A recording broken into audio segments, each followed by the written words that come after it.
마태복음 1장의 족보가 시작되는 시기는 이 구약의 말라기 선지자의 활동이 끝나고 나서 400년 정도의 시간이 지난 시점입니다. 여러분, 구약 성경 내내 선지자들이 어떤 메시지를 외쳤습니까? 회개해라, 돌이켜라. 너희한테 무슨 문제가 있고 하나님과의 관계에 문제가 생겼으니 돌이켜야 된다라고 외쳤지만 결국에 이스라엘이 끝까지 하나님 앞에 범죄했고요. 그래서 이스라엘이 바벨론에 끌려가는 것으로 멸망하게 됩니다.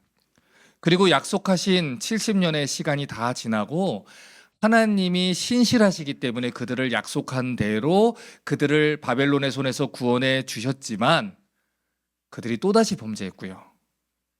또다시 범죄하고요. 또다시 범죄를 했습니다. 그래서 이 구약 성경의 마지막 책인 말라기를 보면 그들이 마지막까지 어떻게 하나님께 집요하게 범죄를 했는지, 얼마나 지독하게 하나님 말씀을 듣지 않았는지를 고발을 합니다. 하나님이 너희가 내게 드리는 제사를 멸시했다. 너희 총독한테는 이렇게 하지 않는데 어떻게 너희 왕인 나에게 이렇게 할 수 있느냐. 하나님이 하소연을 하는 그런 메시지로 구약의 메시지가 끝이 나고, 그럼에도 불구하고 하나님께서 그들을 회복시켜 주시겠다, 하나님께 돌아오게 하시겠다, 이 메시지로 구약 성경이 끝이 나게 되는 것입니다. 그렇게 이 구약의 책장들이 다 넘어간 뒤에 마침내 이 400년간의 침묵을 깨고 율법과 시편과 선지자들이 증거한 그리스도께서 오시게 됩니다. 이스라엘이 그렇게 기다렸던 아브라함의 후손이자 다윗의 왕권을 가지고 통치하실 영원한 왕이 오셨다. 그 소식은 하나님의 백성들을 흥분하게 만들기에 아주 충분했던 소식이었다는 것이죠. 그래서 오늘 이 마태복음의 저자 마태라는 사람이 자기들의 동포였던 이스라엘 사람들, 유대인들에게 유대인의 몸을 입고 이 땅에 오실 이 예수님에 대해서 복음서를 기록하기 시작합니다. 그 중에서도 오늘 우리가 읽은 이 메시지는 예수님의 족보로 시작되고 있어요. 자, 왜 그랬을까요? 이 마태는요, 왜 도대체 이 처음 도입부를 족보라고 하는 딱딱한 메시지로 시작을 할까요? 여러분, 모든 스피치나 다 글들도요, 초반 도입 5분이 중요합니다. 그런데 이 마태는요, 누가 누구를 낳았다라는 이런 지루한 메시지로 시작을 한다는 거예요. 예전에 한국에서 설날이 되면 또 추석이 되면 어르신 한 분이 이렇게 와라. 그래서 이 코찔찔의 아이들이 아무 관심이 없는, 우리가 어느 가문이라고, 몇 대 손이라고, 이런 거를 막 교육을 계속 시켰어요. 그러면 아이들은 막 거기서 벗어나고 싶어가지고, 그렇죠? 삼촌하고 오락실 가고 싶은데 자꾸 저 아저씨가 그런 얘기를 하는 거예요. 오늘 마태가 그런 족보로 시작을 한다는 거예요. 너무 지루하고 답답한 이야기로 시작을 한다는 것이죠. 왜 족보로 시작하냐? 여러분, 이거를 이해를 잘 하셔야 돼요. 유대인들에게 있어서 족보는요, 한 사람의 뿌리와 존재의 가치를 증명하는 중요한 것이었습니다. 마태복음 1장 1절을 다시 한번 읽어볼까요? 아브라함과 다윗의 자손 예수 그리스도의 계보라, 이렇게 시작이 돼요. 자, 지금 읽은 구절에는 3명의 인물이 등장했어요. 아브라함, 다윗, 예수, 이렇게 시작을 합니다. 그런데 이 마태가 전하는 이 복음서의 처음 세작이 이 세 인물의 이야기로 시작된다는 건요, 적어도 이스라엘 사람들한테는 굉장히 중요한 의미가 있었어요. 제일 먼저 등장하는 아브라함은 어떤 사람입니까? 축복의 씨를 가진 사람입니다. 창세기 22장 18절을 보면 네 후손으로 말미암아 복을 받을 것이다. 네 후손이 천하의 모든 곳에 별처럼 퍼질 것이다. 이 축복의 씨를 받은, 약속을 받은 사람이에요. 그리고 이 사무엘하 7장 16절을 보면 하나님이 이 다윗 왕한테 내 위가, 너의 왕권이 영원할 것이다 라고 약속을 했습니다. 그러니까 이스라엘 백성들은요, 우리가 비록 바벨론의 포로가 되었고 로마에 의해서 지금 압제를 받고 있지만 그럼에도 불구하고 하나님이 약속하신 영원한 씨에 대한 약속으로 말미암아 우리가 번성하고 번성하게 될 것이며, 또 이 지금은 로마의 압제를 당하고 있지만 영원한 왕이 오셔서 우리를 다스릴 것이다, 우리를 노예 상태에서 해방시킬 것이다 라는 희망을 가지고 있었다는 거예요.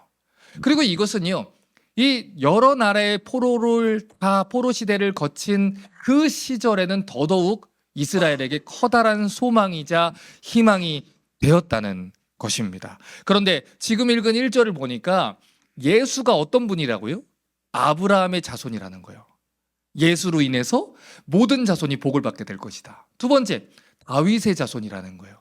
예수가 영원한 왕권을 가진 분이라는 거예요. 그런데 그분이 어떤 분이냐? 그리스도다, 이렇게 얘기를 한다는 것이죠. 여러분, 그리스도, 다시 말해서 지금부터 내가 너희한테 얘기하는 이 족보는 인간의 족보가 아니야. 단순히 한 집안의 사람의 얘기가 아니라 구약에서 너희가 얘기했던 메시아의 족보야, 이 얘기를 하는 것이죠. 여러분, 히브리어로는 메시아, 그렇죠? 헬라어는 그리스도, 크리스토스, 무슨 뜻입니까? 기름 부음을 받은 자라는 뜻이에요. 이 히브리인들한테 있어서 기름 부음을 받은 자는, 우리가 이 물에다가 기름을 섞으면 기름이 맨 위에 뜨지 않습니까? 섞이지 않잖아요. 그런 것처럼 이스라엘의 위에 구별된 자를 얘기를 합니다. 그래서 이스라엘의 지도자인 왕 또는 대제사장을 기름 부어서 세울 때 이 기름 부음을 받는다, 메시아흐, 이렇게 표현을 했다는 거예요. 그러니 이 기름 부음 받은 자들은 누구 말만 들어요? 위에 계신 분만 말을 들어요. 세상에 섞이지 않아요. 사람들에게 섞이지 않아요. 하나님 말씀만 듣고 하나님의 말씀으로 백성들을 통치하는 자, 다스리는 자, 그게 기름 부음을 받은 자라는 것이죠. 자, 그러면 예수 그리스도께서는 왜 이 땅에 오셨을까요? 왜 신약의 처음인 이 복음서의 메시지가 예수님의 족보로 시작을 할까요? 여러분, 그것은요, 하나님께서 창세기부터 지금까지 무슨 일을 하셨는지, 그리고 그럼에도 불구하고 인간이 하나님께 어떤 짓을 저질렀고 어떤 상태에 처해져 있는지, 그럼에도 불구하고 하나님이 무슨 목적과 이유로 이 땅에 오셨는지 그 이유를 밝혀주기 위함입니다. 자, 그래서 이 족보에 담겨진 몇 가지 메시지들을 살펴보면은 예수님이 오신 이유와 목적을 우리가 파악을 하게 돼요. 이 족보는요, 여러 가지 이유로 굉장히 독특합니다. 마태복음 1장 2절을 보세요. 아브라함이 이삭을 낳고 이삭은 야곱을 낳고 야곱은 유다와 그의 형제들을 낳았다라고 얘기합니다. 그래서 1장 2절 이후를 보면은 낳고 낳았다라는 메시지가 계속해서 이어져요. 아브라함한테 약속했던 그 내용이죠. 네 씨로 인해서 천하 만민이 번성하게 될 것이다. 그렇죠? 낳고 낳았다는 거예요. 그런데 이 족보의 메시지가 중요한 메시지가 되는 게 뭐냐면, 여러분, 성경에서 첫 번째 족보가 나오는 장이 창세기 5장입니다. 그런데 창세기 5장의 특징이 뭐냐면 낳고 죽었더라라 그랬어요. 그렇죠? 낳았지만 죽었더라. 그래서 창세기 5장 4절 5절 보세요. 아담은 셋을 낳은 후 800년을 지냈어요. 여러분, 우리는 지금 80세 100세 인생인데 낳고 나서 800년을 지냈어요. 오래 살았죠. 그러니까 그때는 노인정에서 700살 살아도 심부름해야 되는 나이인 거야. 그렇죠? 800년을 지내면서 자녀들을 낳았는데 문제는 930세를 살았지만 어떻게 됐더라? 죽었더라. 결국 죽었더라. 그러니까 창세기에서 처음 등장하는 족보는요, 3장에서 타락한 인간이 죄로 인해서 죽을 수밖에 없는 운명에 처했다. 심지어 성경에서 제일 오래 살았다고 하는 무드셀라도 죽었다. 100세를 살든 800세를 살든 900살을 살든 죽었더라. 그런데 신약으로 넘어와서 하나님께서 그의 언약을 이루시고 세우신 그리스도의 족보를 보니까 이 예수 그리스도의 족보는 뭔가 변화가 생겼다는 거예요. 원래는 죽었더라로 끝나야 되는 족보가 어떻게 바뀌어요? 나았더라, 이어졌더라, 살았더라, 생명이 주어졌더라, 이런 내용으로 바뀌었다는 거예요. 그래서 이 마태의 족보는요, 하나님이 생명을 이어가기 위해서 얼마나 오래 참으셨는가, 얼마나 그 약속을 오랫동안 지켜오셨는가, 처음 아담에게 주셨던 그 약속, 가죽옷을 지어 입히시면서 여자의 후손, 처녀 마리아로부터 나오는 그 여자의 후손이 너를 구원할 것이다, 그 약속을 아담 때부터 이어오셔서 이스라엘의 후손들에게 이 일들을 이루셨다. 그 일을 이루기 위해 누가 오셨다? 예수가 오셨다. 그분이 누구다? 그리스도다. 이 얘기를 우리에게 들려주는 것입니다. 자, 그래서요, 하나님이 얼마나 오래 참았는가, 하나님이 우리에게 얼마나 큰 은혜를 베풀었는가, 이 사실을 증거하기 위해서 마태는요, 그 당시 유대인들이 사용했던 족보의 형식을 깨뜨려 버립니다. 그래서 이 족보를 보면요, 이 족보에 어울리지 않는 대상들과 이름들이 기록되게 돼요. 마태복음 1장 2절과 3절을 보십시오. 아브라함이 이삭을 낳고 이삭은 야곱을 낳고 야곱은 유다와 형제들을 낳고 아버지가 아들을 낳고 아들이 손주를 낳고, 지금 이런 순서잖아요. 그런데 3절을 보니까 유다는 베레스와 세라를 낳고, 원래 이렇게 표현이 돼야 돼요. 그런데 굳이 쓰지 않아도 되는 이름을 거기다가 삽입해 놨다는 것이죠. 유다는 누구에게서? 다말에게서 나왔다는 거예요. 그러니까 여러분, 이 성경을 잘 읽어보시면 3절에 다말이라는 이름 나오고요, 5절에 라합 룻이 나오고요, 6절에 우리아의 아내가 나오고요, 16절에 마리아가 나와요. 다 여자들의 이름이죠. 자, 그러니까 원래 이 유대인들의 족보의 형태를 따르면요, 아빠가 아들을 낳았다, 남자들의 이름만 기록돼 있어요. 할아버지, 아들, 손주 이런 식으로 가야 된다고요. 그런데 유대인인 마태가, 그 사실을 너무 잘 알고 있는 마태가 굳이 유대인들이 거슬릴 만한 형식을 가지고 지금 여자들의 이름을 거기다가 가져다 놨다는 겁니다. 지금 제가 얘기하는 거는 마태가 굳이 다말에게서 나왔다라는 말을 쓸 필요가 없다는 거예요. 5절에서도 살몬은 보아스를 낳고 하면 되는데, 살몬은 라합에게서 보아스를 낳았다고요? 또 보아스는 오벳을 낳았다 하면 되는데 굳이 룻에게서 낳았다라고 얘기를 해요. 다윗이 솔로몬을 낳았다 하면 되는데 우리아의 아내에게서 솔로몬을 낳았다, 이렇게 얘기를 한다는 겁니다. 의도적인 거라고요. 마태가 의도적으로 5명의 여자의 이름을 기록을 했다는 거예요. 왜요? 이 여자들의 이름을 통해서 우리에게 전하고자 하는 메시지가 있다는 것이죠. 이 마태의 족보를 이해하려면요, 여러분, 그 당시 2000년 전 아닙니까? 2000년 전에 마태가 살았던 당시의 문화와 관습을 여러분이 이해할 필요가 있어요. 여러분, 그 당시 누군가가 족보를 이야기한다는 거는요, 단순히 자기의 혈통을 설명하는 데서 그치는 게 아닙니다. 그 당시 족보는요, 심플하게 설명하면 오늘날로 말하면 레주메예요. 이력서라고요, 여러분. 그 당시 유대인들한테 이 족보서라는 거는 그 사람의 이력서인데 한 집안의 혈통, 가문 이런 거를 나타냈습니다.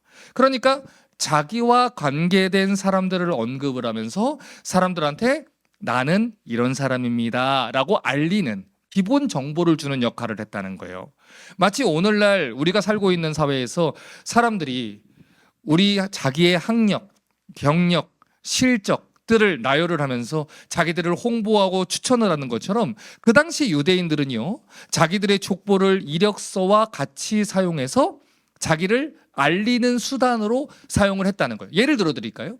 예를 들어 우리나라 축구 국가대표 중에 차범근 선수가 있었어요. 아들이 차두리 선수입니다. 아들이 국가대표인데 저 사람 누구야? 아, 차범근 선수 아들이라. 역시 이번에 이을용 국가대표 전 국가대표도 아들이 또 국가대표가 됐어요. 아, 역시 우리 아버지는 이런 사람이에요. 우리 할아버지는 이런 사람이에요. 그게 바로 그 사람을 나타내는 이력서가 됐다는 거예요. 그런데 흥미로운 게 뭐냐면 우리만 죄인이 아니라 그 당시 유대인들도 죄인 아니겠습니까? 그래서 그 당시 사람들도 요즘처럼 이력서를 위조하는 사람들이 있었다는 거예요. 요즘도 그렇잖아요. 각자 자기들의 경력들을 적다가 자기들에게 불리한 부분들은 쏙 빼는 그런 경우가 예를 들어 있지 않습니까? 굳이 자기에게 불리한 이야기를 할 필요가 없다 하면서 그 경력은 좀 빼는 그런 경우가 있다는 거예요. 예를 들어 어떤 회사에서 일을 했는데 그 회사에서 내가 안 좋게 나왔어요. 그러면 그 회사 경력은 그냥 빼고 저는 그때 좀 삶을 배웠습니다. 뭐 이렇게 하는 것처럼 그 당시에 살았던 사람들도 그랬다고요. 예를 들어서 헤롯 왕의 족보를 보면요. 자기에게 해가 되고 흠이 있는 사람들의 이름은 지워버렸습니다. 굳이 자기와 그 사람이 관계되어 있다는 것을 모르게 족보를 조작을 했다는 거예요. 그래서 그 당시 이 이력서 역할을 했던 족보는요, 자기가 얼마나 명문가의 출신이냐 이거를 내세우는 데 목적이 있었습니다. 그래서 자기에게 수치가 되거나 해가 되는 사람들의 명단은 슬그머니 지웠어요. 그래서 족보를 기록하는 방법이 그렇게 조작해서 쓰는 방법이 일반적이었다는 거죠. 자, 그런데 오늘 마태가 기록한 족보는요, 그런 상식을 완전히 깨뜨리는 거예요.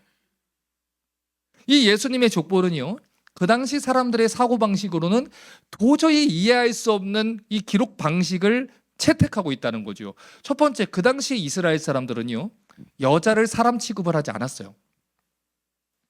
부계 사회였어요. 이 이스라엘의 관습에서 여자의 이름이 족보에 올라간다는 거는요, 굉장히 드문 일입니다. 그런데 마태의 족보에는 5명의 여자의 이름들이 기록돼 있어요. 그들이 다 예수님의 어머니, 또 그들의 어머니, 그들의 또 어머니였다라는 걸 의도적으로 밝히고 있다는 거죠. 지금 이 말씀을 듣는 우리한테는 이게 별일이 아니다라고 생각할지 모르지만 고대 세계에서 족보에다가 여자를 언급하는 거는 거의 없습니다. 전무하다고 보시면 돼요. 유대 사회는 더더욱 그랬습니다. 5명의 이름이 올라가는 일은 결코 없습니다. 자, 그런데 문제는 뭐냐면 이게 충격적인 이유는 마태의 족보에 들어가는 이 여자들의 출신이나 여자들이 얽혀 있는 사건, 사고와 배경이라는 거예요. 이왕 여자들의 이름을 쓸 거면 예를 들어서 뭐 드보라 같이 이스라엘을 빛나게 했던 사람들의 이름을 적든지 여선지자 훌다처럼 하나님 말씀대로 살았던 사람의 이름을 적든지 이러면 쓸 수 있지요. 우리의 가문에는 남자들도 위대하지만 여자들 중에서도 이런 분이 있어요. 그렇게 자랑하려고 쓸 수도 있겠지요. 그런데 오늘 본문에 등장하는 마태의 족보에는요, 마리아처럼 신실한 여인의 이름만 있는 게 아니에요. 율법대로는 자격이 없거나 불법을 범한 여자들, 돌에 맞아 죽었어야 되는 여자들, 그런 여자들의 이름이 기록되어 있다는 거지요. 여러분, 고대 이스라엘 사람들은요, 이스라엘 출신이 아닌 이방 나라 출신들을 부정하게 여겼습니다. 그래서 그들은 성막에서 예배를 드릴 수도 없고요, 교제할 수도 없었어요. 그런데 이방 나라 출신의 여자들의 이름이 예수님의 족보에 버젓이 들어와 있다는 것이지요. 여러분, 이것이 무슨 뜻입니까? 하나님이 그들의 출신을, 그들의 이름을, 그들의 배경을, 그들의 과거를 부끄러워하지 않는다라는 뜻이에요. 그들이 어떤 삶을 살았든 상관없어요. 예수님 믿기 전에 그들이 어떤 배경이든 어떤 삶을 살았든 어떤 죄를 지었든 상관이 없다는 거예요. 그가 전과자였든 아니면 그가 사기를 쳤던 사람이든 그가 말할 수 없는 추악한 죄를 지었든 예수 그리스도의 족보 안에는 아무런 흠이 되지 않는다. 그것이 하나님의 은혜라는 것이죠.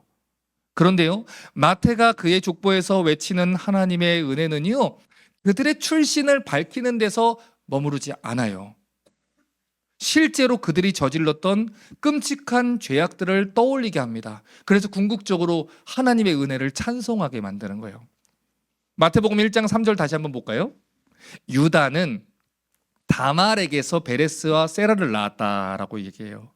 굳이 다말에게서 나왔다라고 얘기를 해요. 여러분, 다말이 어떤 여자입니까? 창세기 38장에서 이 다말이라는 여자는요, 자기의 대를 잇지 못한다고 해서 시아버지인 유다를 창녀로 변장을 해가지고 잠자를 했던 여자예요. 자기가 동침했던 여자예요, 시아버지와. 여러분, 이 사건은요, 이스라엘에게 굉장히 수치스러운 사건이에요. 다말 하나만 죽이면 끝나는 게 아니라 다윗이 유다 지파의 후손 아니겠습니까?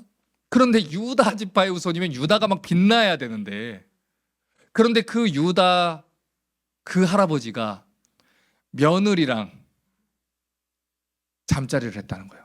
그것도 창녀로 알고 잠자리를 했다는 거예요. 여러분, 이거는요, 이스라엘의 아주 부끄러운 그런 모습이에요. 이뿐만이 아니죠. 마태복음 1장 5절을 봅니다. 살몬은 라합에게서 보아스를 낳고, 라합이 어떤 여자입니까? 이 여호수아 2장에서 등장하는 창녀잖아요. 그런데 창녀의 이름이 있어요. 가나안 사람이라고 하는데도 모자라서 창녀라는 거예요. 자, 그러니까 유대인들한테 무슨 얘기를 하는 거예요? 너희 조상은 창녀다, 이 얘기하는 거예요. 너희 조상은 가나안 여자다. 너희가 지금 사마리아 사람들한테 이방인 개라고 얘기하는데 너희는 창녀의 자손이고 너희는 며느리하고 시아버지가 간음을 저질러서 온 그런 피를 받은 사람들이다 라고 얘기하는 거예요. 여러분, 이 사실은요, 마태가 목숨 걸고 전하는 내용인 거예요. 왜 마태가 예수님의 족보에 이런 이야기를 제일 먼저 얘기합니까? 오늘 읽은 이 예수님의 족보가요, 말하고자 하는 내용이 있어서 그래요. 마태가 전하는 이 복음의 포커스는 인간의 추악함, 인간의 실패, 전적인 타락, 우리가 하나님 앞에 내세울 게 하나도 없음에도 불구하고 하나님이 아브라함과 다윗에게 주신 그 언약을 이런 추악한 일들이 있었음에도 불구하고 너 그게 지금 나랑 어울리는 죄라고 생각해? 됐어, 넌 그만 탈락 하지 않으시고 당신의 약속을 지켜주셨다는 거예요. 그들 스스로 구원할 방법이었고 그들이 구원받을 자격이었고 그들에게 구원의 소망이 있을 그럴 여지가 없어서 누가 하셨다? 하나님이 하셨다. 전능하신 하나님이 이 땅에 오셔서 십자가에 달려 죽으심으로 그런 인생들조차 예수님의 생명책에 기록되게 하셨다는 거예요. 자, 그러니까 예수님이 이 땅에 오셔서 병도 고치셨어요. 죽은 자도 살리셨어요. 귀신도 쫓았어요. 여러 가지 사역도 했어요. 그런데 예수님이 이 땅에 오신 제일 중요한 이유, 첫 번째 이유, 그게 뭡니까? 죽고 죽을 수밖에 없었던 운명에 처한 우리를 낳고 낳을 수 있는 열매 맺는 하나님 백성으로 만드셨다. 원래 우리는 어떤 사람들이다? 유다처럼 그렇게 죄를 지을 수밖에 없는 사람들이다. 원래 우리는 룻처럼 다윗처럼 그렇게 죄를 지을 수밖에 없는 사람들이다. 성령의 열매, 하나님 기뻐하는 열매를 맺을 수 없는 열매 없는 무화과 나무 같은 존재들이다. 그런데 하나님이 우리를 예수 그리스도라는 족보에 접붙임 시켜주셔서 열매 맺는 백성으로 맺혀줬다는 거예요. 그래서 마태복음에 어떤 책망이 많아요? 열매가 없다라는 책망이 많은 거예요. 열매 맺는 백성이라는 게 포커스가 되어 있는 거예요. 누구를 통해서만 열매 맺는다? 예수님을 통해서만 열매 맺는다. 신앙생활을 오래 한다고 열매 맺는 게 아니에요. 성경 공부를 열심히 한다고 열매 맺는 게 아니에요. 직분을 받았다고 열매 맺는 게 아니에요. 우리 스스로 얼마나 자책합니까? 하나님, 내가 하나님 믿는 백성인데 이렇게 예수 믿는 사람답지 못합니다. 우리가 할 수 있는 거라고는 자책하고 끝나는 거예요. 비교하고 그래도 내가 쟤들보단 낫지. 이거는요, 이미 바리새인들이 실패했던 거예요, 다. 그걸 우리가 하는 거예요. 그러니 우리가 행복할 수가 없는 거예요. 기쁠 수가 없는 거예요. 그러나 예수님이 뭐라고 얘기합니까? 열매 맺는 너희들을 예수와 더불어 접붙임에서 너희의 말과 행동과 삶에 내가 열매 맺는 백성으로 반드시 만들겠다. 싹이 트게 하겠다. 줄기가 자라게 하겠다. 열매가 나게 하겠다. 너희는 원래 생명 없는 자들인데 내가 너희에게 싹을 틔울 것이다. 줄기를 틔울 것이다. 열매 맺게 할 것이다. 누구든지 예수 그리스도에 믿으면 열매 맺는 백성이 될 것이다. 그래서 이사야 53장 5절이 뭐라고 말합니까? 그가 찔림은 우리 허물 때문이요, 그가 상함은 우리 죄악 때문이라. 그가 징계를 받음으로 우리가 뭘 누려요? 하나님과 평화를 누려요. 더 이상 우리가 하나님을 무서워하지 않아도 돼요. 아담이 했던 것처럼 하나님을 피해 숨지 않아도 돼요. 하나님과 우리는 샬롬을 누려요. 이웃과 더불어 우리는 샬롬을 누릴 수 있어요. 그가 채찍에 맞음으로 우리는 나음을 받았도다. 원래 죽어 마땅한 존재가 나음을 얻어요. 열매를 못 맺는 나무가 열매를 맺을 수 있는 존재가 됐다라는 거예요. 누구든지 예수 그리스도를 믿으면 하나님과 샬롬을 누린다. 열매 맺는 백성이 된다. 이것이 바로 하나님이 우리에게 주신 약속이라는 거예요. 때때로 주변을 바라보면 열매가 맺지 못하는 사람들이 보입니다. 그러나 그들을 오래 보다 보면 싹이 튼 것을 보게 돼요. 아직은 그 싹이 작아요. 자라나야 돼요. 줄기가 나와야 돼요. 꽃이 피어야 돼요. 그러나 그 꽃이 뭐가 됩니까? 열매가 돼요. 그 일들을 누가 이루신다고요? 예수님이 하신다는 거예요. 그래서 빌립보서 1장 6절에서 뭐라고 했습니까? 너희 속에 착한 일을 시작하신 이가 그리스도 예수의 날까지 이것을 이루실 줄을 내가 확신하노라. 여러분, 이것을 놓고 이것을 믿기 때문에 여러분을 위해서 기도할 때 소망이 있는 거예요. 하나님 반드시 열매 맺게 할 것이다. 그러니까 주변에 있는 사람들을 보고요, 지금 낙인 찍지 마세요. 아직은 열매가 보이지 않을 수 있어요. 아직은 새싹 같은 친구일 수 있어요. 그러니까 지금부터 그분들을 보면서 집사가 어떻게 저럴 수 있어? 저런 사람이 어떻게 집사야? 라고 하기 전에 우리는 이제부터 어떻게 얘기한다? 아우, 참 새싹 같은 친구네. 이렇게 생각을 하고 지나가야 된다 라는 겁니다. 자, 이 족보를 보면 특이한 부분이 또 있습니다. 다말, 라합, 룻, 마리아는요, 진짜 이름을 적어놨어요. 그런데 6절을 보면요, 밧세바는 이름을 밧세바라고 얘기하지 않아요. 우리아의 아내라고 일부러 남편의 이름을 기록해놨어요. 마태복음 1장 6절 보세요. 이새는 다윗 왕을 낳으니라. 다윗은 우리아의 아내에게서 솔로몬을 낳았다. 앞에서 다른 여자들 4명은요 다 실명을 적었잖아요. 그런데 여기에서만 밧세바에게서가 아니라 우리아의 아내에게서라고 해서 이스라엘 백성들한테 우리아를 주목하게 만드는 거예요. 의도적으로. 왜 그렇습니까? 여러분, 지금 마태가 이 사건을 기록해 놓은 건요, 아까 유다가 자기 며느리인 다말하고 이 창녀로 알고 간음을 저지른 것보다 더 추악한 죄를 떠올리게 하는 거예요. 우리아가 어떤 존재입니까? 사무엘하 23장 39절에 햇사람 우리아의 이름이 나와요. 이상 총수가 37명이라 그러는데 이 37명은요 어떤 사람이냐면 다윗을 위해서 목숨을 걸었던 충성된 군사들의 명단입니다. 그런데 그런 충성된 용사를 왕위에 오른 다윗이 밧세바를 취하고 그 일을 덮기 위해 어떻게 해요? 죽였잖아요. 여러분, 이것은요, 나는 다윗 왕의 후손이야 라고 얘기를 하는 이스라엘 백성들한테는요 절대 얘기하지 않는 금기시되는 말이에요. 그런데 의도적으로 뭐라고 밝히는 겁니까? 너희가 가장 훌륭한 왕이라고 추앙하는 다윗조차 살인자야, 간음 저지른 자야. 사울도 이런 죄를 짓지 않았어. 그런 자들의 후손이야 너희는. 우리가 아브라함의 후손이거든. 아브라함 아내 2번 판 양반. 내가 다윗 왕의 후손이야. 다윗 자기 부하 죽인 양반. 이렇게 계속해서 얘기하는 거예요. 율법에 따르면 유다도 다윗 왕도 아브라함도 다 그 앞에 죄값을 치러야 되는 완전하지 못한 자들이라는 거예요. 그런데 그들 모두의 이름이 다 예수님의 족보에 올라와 있다. 지금 마태가 거기에서 그래도 얘가 얘보단 낫고 얘가 얘보단 낫고 얘 죄가 얘보다 더 추악하고 이런 얘기를 합니까? 안 해요. 다 똑같은 위치에다 놓습니다. 이삭이든 야곱이든 유다든 다 똑같은 위치라는 거예요. 솔로몬은요 말해 뭐합니까? 이스라엘 왕 중에서 하나님이 금지한 3가지를 다 범한 3관왕, 그것도 아주 열심히 범죄한 3관왕, 그게 솔로몬 아니겠습니까? 그런데 그들의 이름이 다 족보에 기록되어 있어요. 이 이야기는 결국 무엇을 얘기합니까? 로마서 10장 13절에 말합니다.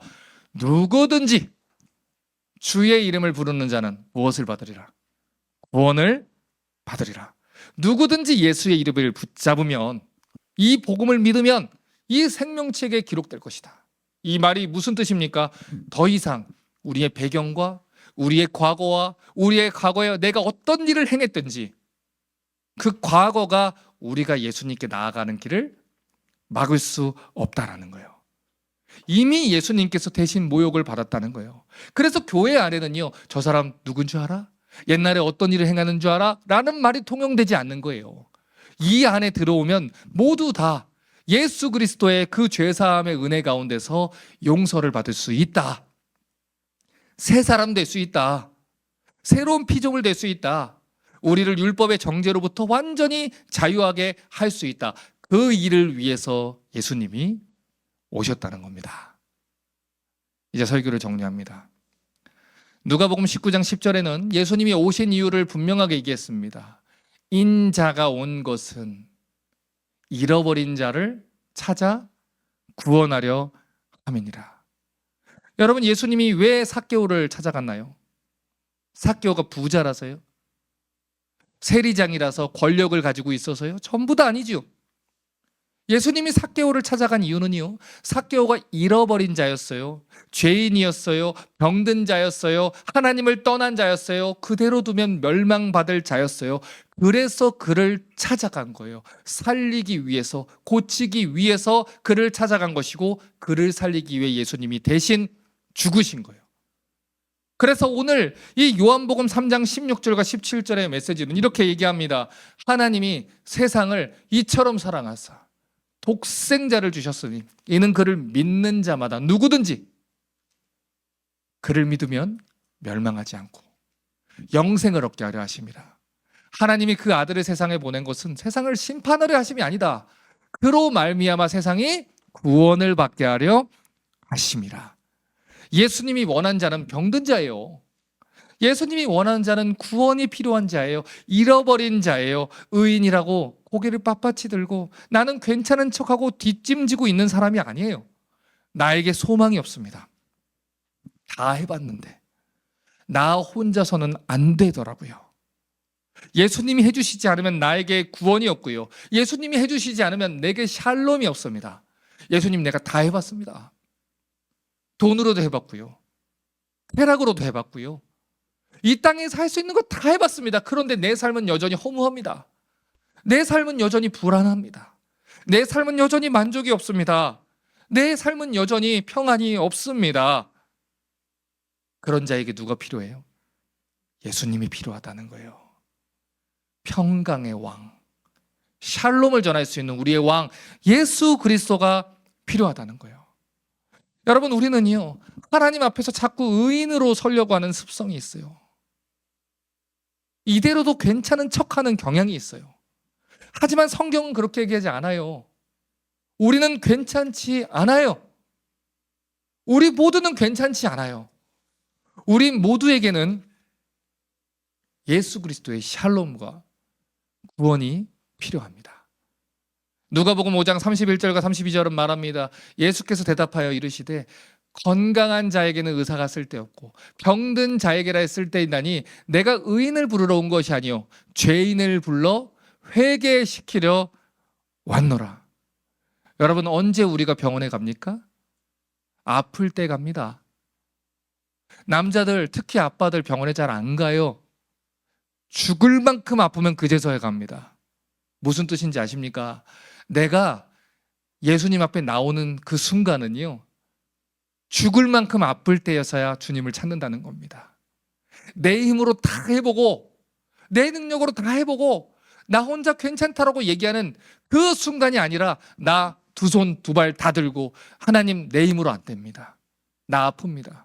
나 문제 있습니다. 나 소망 없습니다. 나 샬롬 없습니다. 그거를 인식할 때, 내가 길을 잃었습니다 라고 고백할 때 그제서야 주님을 찾는다는 것입니다. 오늘 예수님의 족보를 보십시오. 어떤 상황이, 어떤 과거가 여러분을 예수님께 나아가는 것을 막고 있습니까? 괜찮은 척 하지 마시고 예수 앞으로 나오시기 바랍니다. 그래서 여러분과 여러분의 가족이 샬롬을 누릴 수 있게 되기를 주님의 이름으로 축복합니다.